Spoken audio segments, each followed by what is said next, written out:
আল্লাহ রাব্বুল আলামিন পবিত্র কোরআনের সূরাতুল মুজাদালার 11 নম্বর আয়াতে আল্লাহ রাব্বুল আলামিন বলেন, ইয়া আইয়ুহাল্লাযীনা আমানু ইযা কিলা লাকুম তাফাসসাহু ফিল মাজালিস। আল্লাহ রাব্বুল আলামিন বলেন, হে ঈমানদাররা, ইযা কিলা লাকুম তাফাসসাহু ফিল মাজালিস, যখন তোমাদেরকে যে কোনো দ্বীনি বৈঠকে, যে কোনো আলোচনার মধ্যে অথবা মসজিদের মধ্যে যখন আপনাদেরকে বলা হবে জায়গা প্রশস্ত করে দেওয়ার জন্য, অবশ্যই তোমরা সেই সময় জায়গাকে প্রশস্ত করে দিবে। সুবহানাল্লাহ। ফিল মাজালিসি ফাফসাহু ইয়াফসাহিল্লাহ, অর্থ হচ্ছে এই যে আমরা এখন মসজিদে আসছি না, আমরা মসজিদে আসছি, পিছনে দেখেন অনেক মানুষ এসেছে, জায়গা পাচ্ছে না।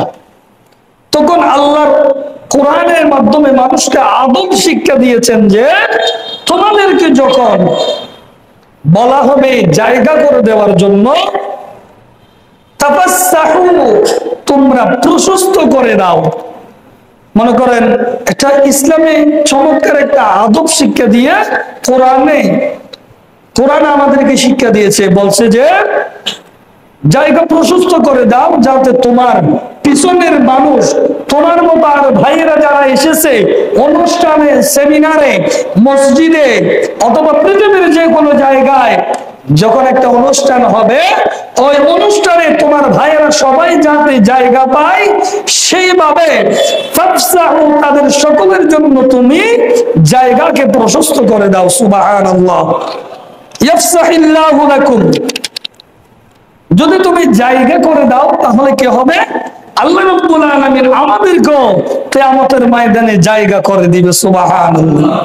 রাসূল কারীম সাল্লাল্লাহু আলাইহি ওয়াসাল্লাম বলেন, বানা লিল্লাহি মাসজিদান বানাল্লাহু লাহু বাইতান ফিল জান্নাহ।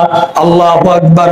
আমার নবী বলেন, আল্লাহ রাব্বুল আলামিনকে খুশি করার জন্য এই পৃথিবীর জমিনে আল্লাহর কোন গোলাম যদি, আল্লাহর কোন বান্দা যদি একটা মসজিদ, আল্লাহর ঘর তৈরি করে দেয়, মানুষরা যাতে সেখানে ইবাদত করতে পারে, সেরকম একটা ঘর যদি কোন বান্দা পৃথিবীতে তৈরি করে দেয়, তাহলে আল্লাহ রাব্বুল আলামিন তার জন্য জান্নাতের মধ্যে আল্লাহ রাব্বুল আলামিন একটি ঘর তৈরি করে দিবে।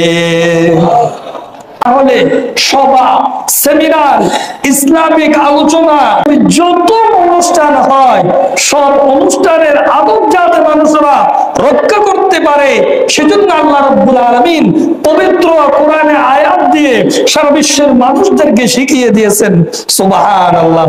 তাহলে মসজিদে আসছেন, আপনার আরেকজন ভাইকে জায়গা করে দেওয়ার প্রয়োজন আছে না নাই? জায়গা করে দিবেন। তাকে যদি আপনি সম্মান করেন, তাকে বসার জন্য যদি আপনি জায়গা করে দেন, তাহলে আল্লাহ রাব্বুল আলামিন বলেন, ফাফসাহু ইয়াফসাহিল্লাহু লাকুম, আমি আল্লাহ রাব্বুল আলামিন তোমাদেরকে কিয়ামতের ময়দানে তোমাদের জন্য প্রশস্ত করে দেব। সুবহানাল্লাহ।